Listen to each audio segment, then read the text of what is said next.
أعوذ بالله السميع العليم من الشيطان الرجيم لا حول ولا قوة إلا بالله العلي العظيم حسبنا الله ونعم الوكيل نعم المولى ونعم النصير بسم الله الرحمن الرحيم الحمد لله الذي هدانا لهذا وما كنا لنهتدي لولا أن هدانا الله لقد جاءت رسل ربنا بالحق هو الذي أرسل رسوله بالهدى ودين الحق ليظهره على الدين كله ولو كره المشركون الصلاة والسلام والتحية والإكرام على النبي الأمي المكي المدني الهاشمي الكرام النبي الممجد الرسول المسدد المحمود الأحمد مولانا أبي القاسم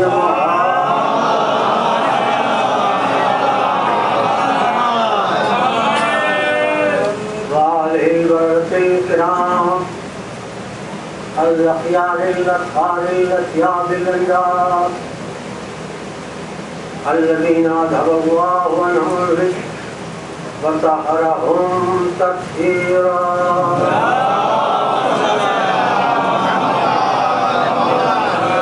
واللعنة الدائمة الباقية المتصلة المسلسلة من الآن إلى قيام يوم الدين على أعدائهم وقتلتهم ومنكري كبائرهم أجمعين. بسم الله الرحمن الرحيم رب اشرح لي صدري ويسر لي أمري واحلل عقدة من لساني يفقهوا قولي كذلك الله ربي بحق لا حول ولا قوة إلا بالله العلي العظيم.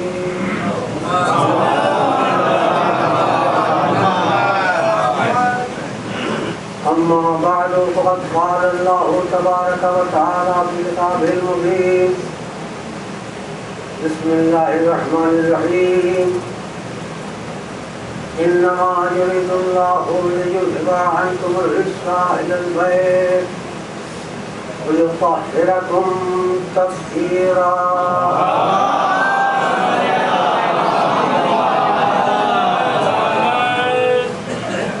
آیت تطہیر کی تلاوت میں نے اس لیے کی ہے کہ آج ہمارا ممدوح وہ ہستی ہے جس کے دامن وجود پر آج تک معمولی سے معمولی اور ہلکے سے ہلکا داغ بھی نہیں پڑا.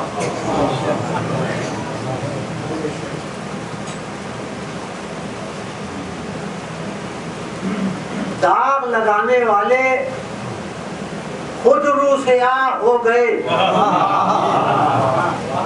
مگر ان کا چہرہ کل بھی روشن تھا آج بھی روشن ہے تا روز حشر روشن رہے گا.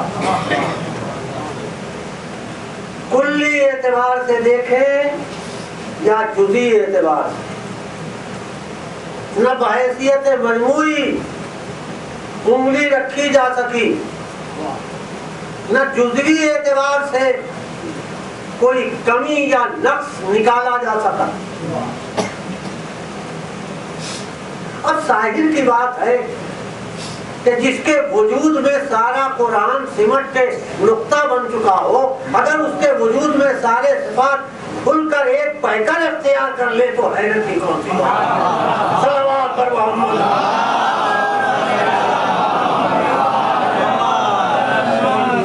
ان تمہیدی لفظوں کے ساتھ میں یہ عرض کرنا چاہتا ہوں کہ اگر دنیا دارالامتحان ہے تو دو ہی طرح کے لوگ پائے جاتے ہیں، یا ناکام اور یا کامیاب۔ عزیزان گرامی، ہر چیز کے دیکھنے کے لیے مختلف پہلو ہوتے ہیں۔ جو چیز مثبت عنوان سے دیکھنے کے بعد اچھی لگے، ہو سکتا ہے کہ منفی رخ سے خراب نظر آئے۔ ایک امتحان میں نے بھی دیا، مثلا ایک امتحان فیضی صاحب نے بھی دیا۔ کیا بھائی پاس ہو گئے؟ ان کا ہاں پاس ہو گئے۔ کیا ڈویژن ملا؟ 3rd division. اچھا وہ فیضی صاحب بھی امتحان میں بیٹھے تھے، وہ بھی پاس ہوئے؟ کہاں پاس ہوئے؟ کون سا ڈویژن ملا؟ 1st division. تو اپنے حد تک تو ہم کامیاب ہیں، لیکن آپ جب تقابل کر کے دیکھیے گا تو ان کے مقابلے میں ہم فیل ہیں، ان کے مقابلے میں ہم فیل ہیں۔ اسی لیے کسی چیز کو سمجھنے کے لیے زیادہ تر تقابل کو ذریعہ بنایا جاتا ہے۔ اور فرمایا کائنات کی کوئی شے نہیں ہے جو میدان تقابل میں آنے کے بعد کسی نہ کسی سے شکست کھا جائے۔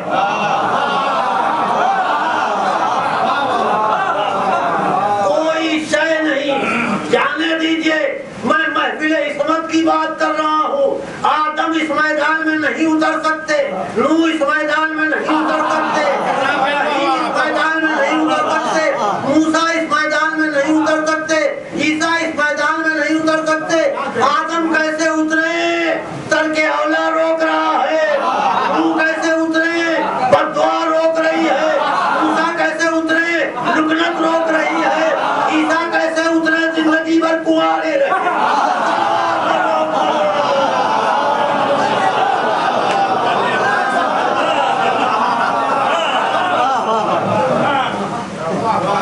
تقابل کے محل پر لا کے جب آپ دیکھیں گے تو کہیں نہ کہیں جانے کے بعد آدمی اپنا دامن سمیٹتا ہوا دکھائی دے گا، مگر پوری محفل ہست و وجود میں زمین سے آسمان تک، تحت سے فوق تک، جنوب سے شمال تک، مشرق سے مغرب تک، ماضی سے مستقبل تک، اگر کوئی گھرانہ ایسا ہے تو تقابل کے محل میں کبھی بھی کسی سے بھی ناکام نہیں ہوا، تو اکیلا گھرانہ ہے جسے اہل بیت کہتے ہیں۔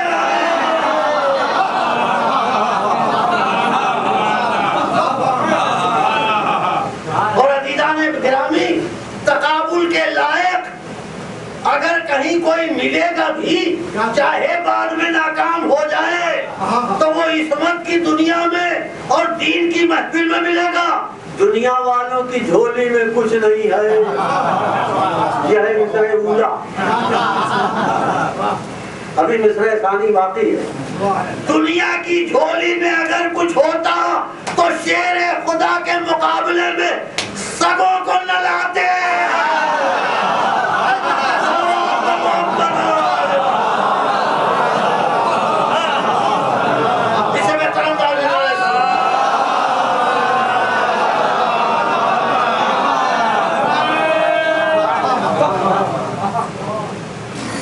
عزیزان گرامی،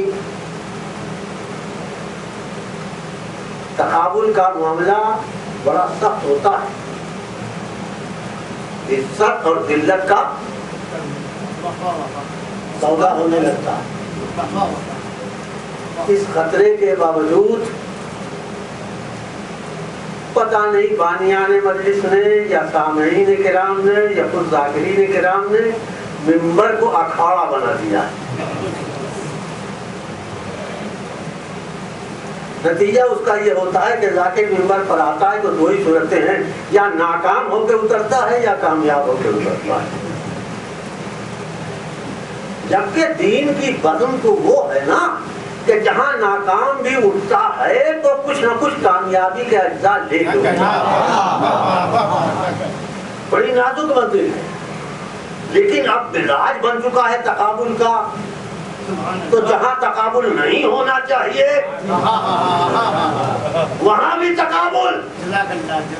اب عزیزان گرامی، انبیاء کا تقابل ہو چکا، مرسلین کا تقابل ہو چکا، ختم نبوت کی انفرادیت لے کے رسول اللہ مسکرا رہے ہیں، مگر علی کی انفرادیت کہتی ہے یا رسول اللہ مولود کعبہ آپ ہیں، ہم نام خدا آپ ہیں، صلوات پر محمد۔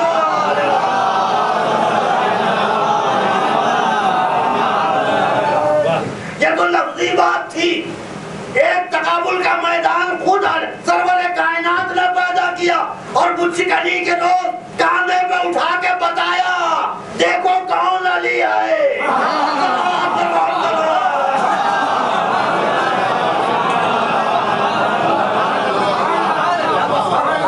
دوسرا محل رسول اللہ ہی نے پیش کیا، دیکھو میں زمین سے اڑا ہوا میں آیا، ہوا سے اڑا فضا میں آیا، فضا سے اڑا سما میں آیا، سما سے اڑا سدرۃ المنتہا میں آیا، سدرۃ المنتہا سے اڑا قاب قوسین و ادنیٰ سے آیا، لیکن جہاں تک میں پہنچا ہوں اس کے آگے سے کسی کی آواز آ رہی ہے۔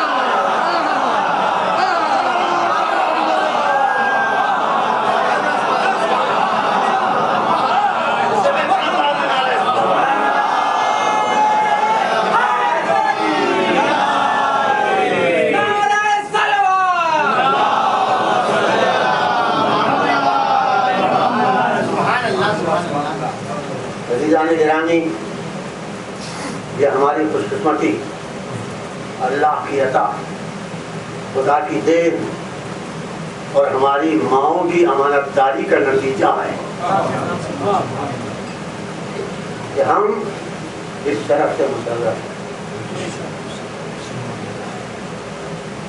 اور یہ عظمت اللہ نے ہمیں عطا کی۔ رابطہ ان لوگوں سے جن کے جسم سے ٹکرا کے ہوا آئے تو کانٹے کو پھول بنا دیتی،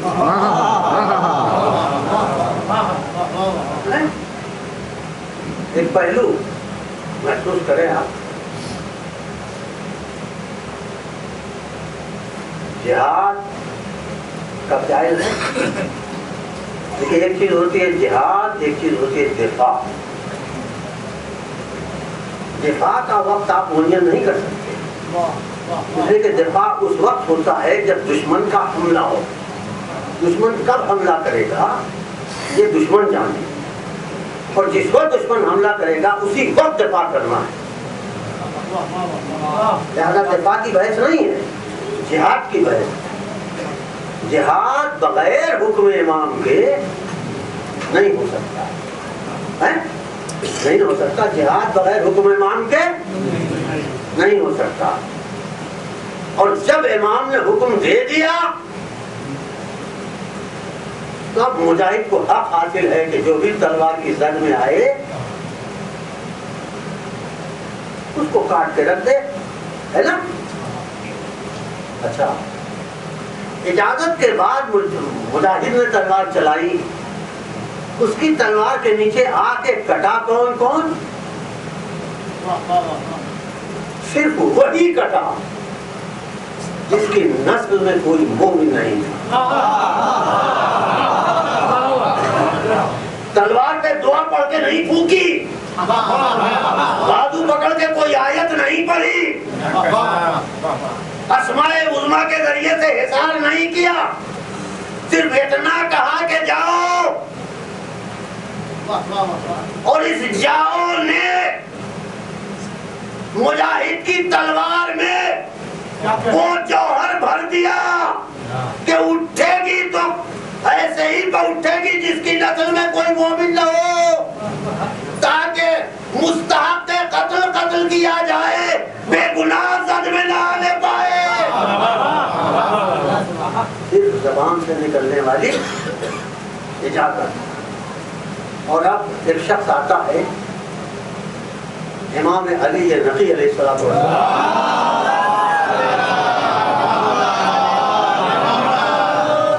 یہ واقعہ صحیح ائمہ کے ساتھ ہے، بہار میں آپ دیکھ سکتے ہیں۔ اتنے میں ایک شخص آیا اور امام نے اس سے گفتگو شروع کی، کچھ دیر کے بعد اس نے کہا مولا یہ آپ کس زبان میں بات کر رہے تھے؟ تو امام نے فرمایا کہ میں ہندوستانی زبان میں بات کر رہا ہوں. ہندی کی لفظ میں نے اس لیے نہیں کہی کہ ہندی اب اصطلاح ہے ایک دوسرے معنی کے لیے, ایک دوسرے معنی کے لیے. میں ہندوستانی زبان میں بات کر رہا تھا.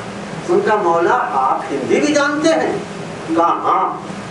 تجھے بھی سکھا دے. امام نے زمین سے چند سنگریزے اٹھائے. اب حضور یہاں بڑا مسئلہ کھڑا ہو جائے گا, اس لیے کچھ لوگ تو وہ ہوتے ہیں جن کو طہارت کا خیال ہی نہیں ہے, اور کچھ لوگ وہ ہوتے ہیں جنہیں طہارت کے علاوہ کچھ آتا ہی نہیں.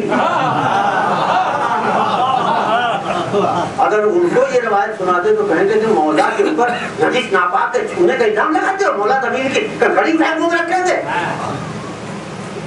امام نے اٹھایا ایک کنکری, اٹھا کے دہن میں رکھا, لعاب دہن سے آلودہ ہوئی.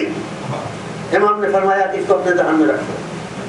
ادھر اس نے اپنے دہن میں رکھا. اس کا اپنا بیان ہے کہ دنیا کی 70 زبانوں میں گفتگو کرنے کی مجھ میں قدرت حاصل ہو گئی. عزیزان گرامی, ایک لمحے کے لیے دہن میں رکھا ہے تو کنکری میں اتنی صلاحیت ہو گئی کہ 70 زبانیں اس کنکری کو دہن میں رکھنے والے کو عطا کر دے. اب جسے 15 روز تک مسلسل رسول اللہ نے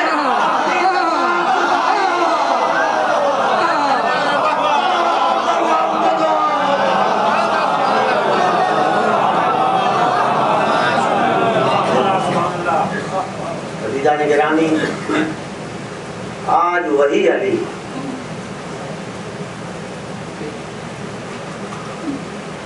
ابھی نماز کا وقت نہیں ہوا, ابھی ابھی اپنے گھر کے اندر, مگر بار بار صحن خانہ میں آ کے آسمان کو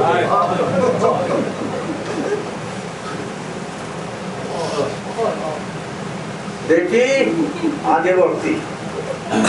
بابا آج تک میں نے آپ کو کبھی اتنا بے چین نہیں.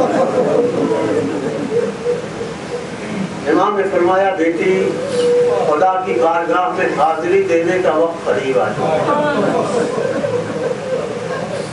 اب آپ سوچئے کہ وہ زینب جو نانا کا ماتم کر چکی ہے, ماں کا ماتم کر چکی ہے, اور باپ کی زبان سے یہ کلمہ سنتی ہے کہ بیٹی پروردگار کی بارگاہ میں حاضری کا وقت قریب آ چکا ہے.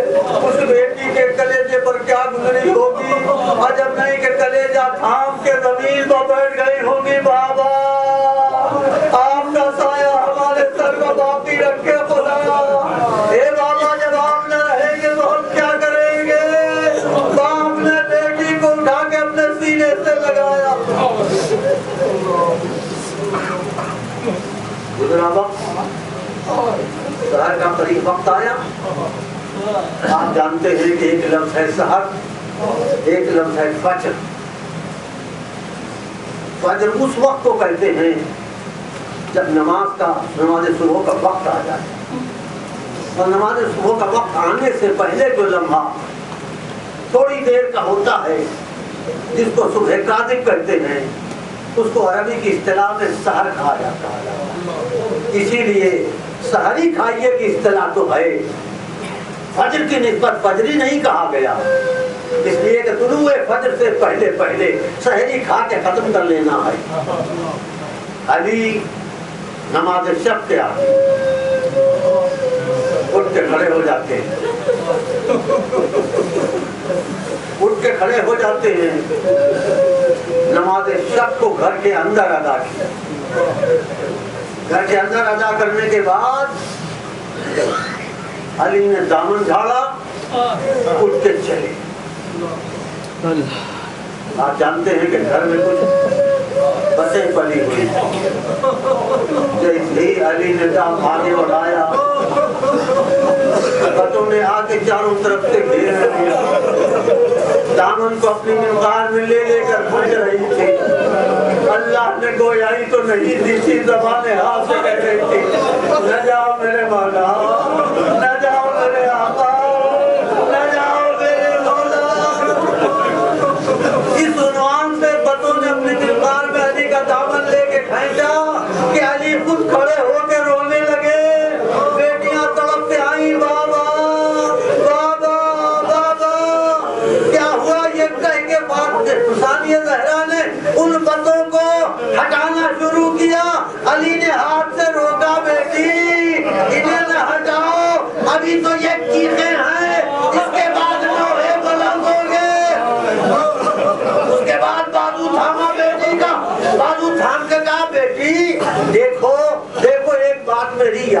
رکھنا، جب تک تم سے ان کا دانا پانی ہو تب تک تو تم ان کو گھر کے اندر رکھنا، لیکن جب تم سے ممکن نہ ہو تو انہیں چھوڑ دینا تاکہ یہ باہر اپنی روٹی تلاش کر لے، انہیں بھوکا نہ رکھنا۔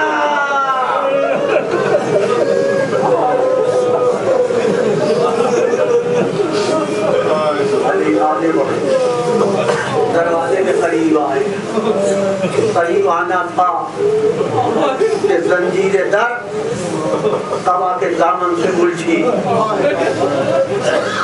علی اپنا دامن ایک ایک سے چھڑا رہے، بتوں کی منقار سے دامن چھڑایا،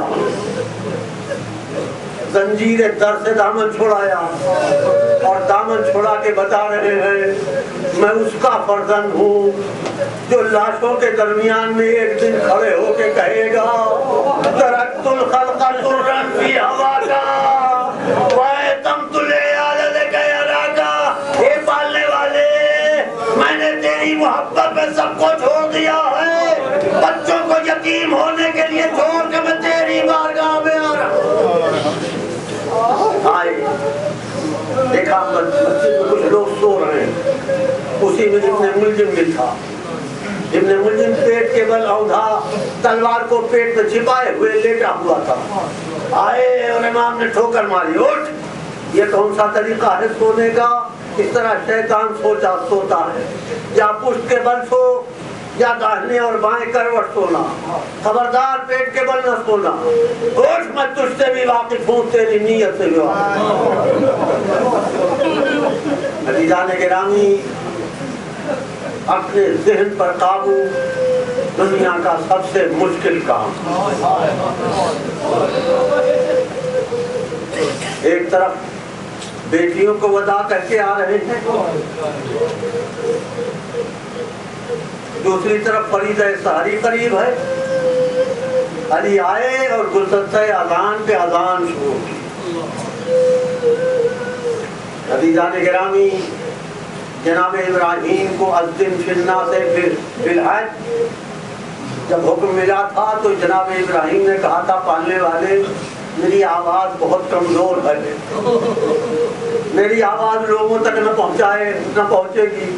ادھر سے جواب ملا کہ اذان دینا تمہارا کام ہے، آواز کو ایک ایک کے کان تک پہنچانا میرا کام ہے۔ عزیزوں، کوفے میں گلدستہ اذان پر علی اذان دے رہے ہیں اور ان کی آواز کوفے کے گھروں میں ایک ایک کے کان تک پہنچ رہی ہے۔ لبیک کہتے ہوئے لوگ مسجد کی طرف چلے۔ علی نے اقامت شروع کی، مجمع پیچھے موجود ہے۔ اقامت تمام ہوئی، علی نے نیت باندھی، اللہ اکبر، قرات رکوع تک پہنچی، رکوع سے سجود میں علی گئے، سبحان ربی الاعلی و بحمدہ، سبحان ربی الاعلی و بحمدہ۔ عزیزان گرامی، آپ اچھی طرح سے جانتے ہیں کہ ساری عبادتوں میں قرب خدا کی اعلیٰ ترین منزل ہے جسے سجدہ کہا جاتا ہے۔ جبکہ یہ قرب قرات ہی سے شروع ہو جاتا ہے، جہاں غیبت سے حضور کی منزل میں انسان آ جاتا ہے۔ ساری تعریف اس اللہ کے جو عالمین کا پالنے والا ہے، جو رحمان و رحیم ہے، جو یوم الدین کا مالک ہے۔ ایاک نعبد و ایاک نستعین، ہم تیری ہی عبادت کرتے ہیں اور تجھی سے مدد چاہتے ہیں۔ قرب خدا کی منزلیں شروع ہو گئی۔ اب علی عمل کے سدرہ کی طرف آگے بڑھ رہے ہیں، قرات آگے بڑھی، رکوع تک آئی، سبحان ربی العظیم و بحمدہ، پاک و پاکیزہ ہے وہ ذات جس کی ہم حمد کر رہے ہیں۔ آگے بڑھ کے سجدے کی منزل آئی، اور صرف لفظی نہیں، انسان نے خدا کی بارگاہ میں تذلل و انکسار کا اعلیٰ ترین نمونہ پیش کیا۔ سجدے میں سر رکھ کے سبحان ربی الاعلی و بحمدہ۔ اب درمیان میں کوئی حد فاصل نہیں ہے، اب اپنے معبود کے قریب تر پہنچ چکا ہے۔ امکان کی ساری حدیں ختم ہو چکی ہیں. علی ایک قدم آگے بڑھ جائے تو وجوب کی حدوں میں پہنچ جائیں گے اور اس قرب کی منزل میں ایک دفعہ ابن ملجم کی تلوار میں اپنے 5 ساتھیوں کے بلند ہوتی ہے. ابن ملجم کی تلوار علی کے کاسے سر پر پڑتی ہے. کاسے سر کو شکافتہ کرتے ہوئے مغز سر تک آ گئی. علی تڑپنے لگے. کچھ تو میرا رب کعبہ لوگوں میں رب کعبہ کی قسم کامیاب. آپ نے سنا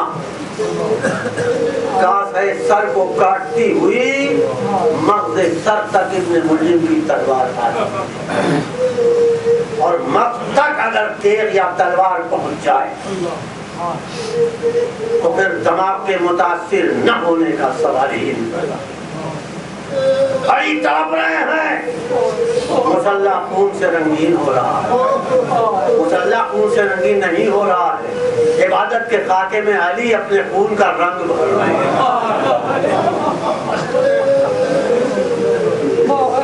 اے سحر گوار ہے نا کہ کبھی تو نے علی کو سوتا ہوا نہیں پایا. اتنے میں فضا سے آواز گونجی. لتعدمت واللہ ارکان الہدی لقد قتل ابن ام المصطفیٰ. ثانیہ زہرا کے کان میں پہنچی. 3 دفعہ دوڑ کے امام حسن امام حسین کے پاس آئی. اے بھیا یہ کیسی آواز سنائی دے رہی ہے؟ دونوں بیٹے دوڑتے ہوئے آئے اور باپ کو مسلح کے اوپر تڑپتا ہوا پایا. امام حسن آگے بڑھے. آپ پوچھا بابا اپنے کو کس عالم میں پاتے ہیں؟ کہا بیٹا یہ بعد میں پوچھنا، پہلے مسلمانوں کو نماز پڑھا دو. اب میں نہیں کہہ سکتا کہ کس کلیجے سے امام حسن نے نماز پڑھائی. نماز تمام ہوئی. علی مسلح کے اوپر اسی عالم میں اپنی نماز پوری کر رہے ہیں. اب علی میں اتنی سکت نہیں ہے کہ کھڑے ہو کے پڑھو. اس لیے کہ جسم سے اتنا خون نکل چکا ہے کہ سارا مسلح رنگین ہو چکا ہے. اتنی بھی سکت نہیں ہے کہ دونوں بیٹے بازو تھام کر علی کو لے جا سکے. آخر میں جب کوئی صورت نہ نکلی تو باپی نے آواز دی بیٹا کمبل منگواؤ. کمبل لایا گیا. اس کمبل پر امیر المومنین کو لٹایا گیا. عزیزو علی کے کئی بیٹے ہیں. آگے ایک گوشہ امام حسن نے تھاما, ایک گوشہ امام حسین نے تھاما, ایک گوشہ ام البنین کے لال عباس کے ہاتھوں میں لے کے چلا. غیرتدار مسلمانوں کا مجموعہ ہے. شرم و حیا رکھنے والوں کی بزم سن رہی ہے تو سنو دوستو. جب گھر قریب آنے لگا تو ایک دفعہ امیر المومنین نے فرمایا اے بیٹا حسن میرے چاہنے والوں سے کہہ دو کہ یہیں سے واپس ہو جائے. لوگوں نے ہاتھ جوڑ کے کہا مولا ابھی گھر تو دور ہے. کہا بیٹا ارے میں یہ نہیں چاہتا کہ نامحرموں کے کان میں میری بیٹیوں کے رونے کی آواز. اے آقا کوفے کا بازار ثانیہ زہرا بے بکلا ہو چادر آواز آ رہی ہے. آدھے ہی سبایا ممبر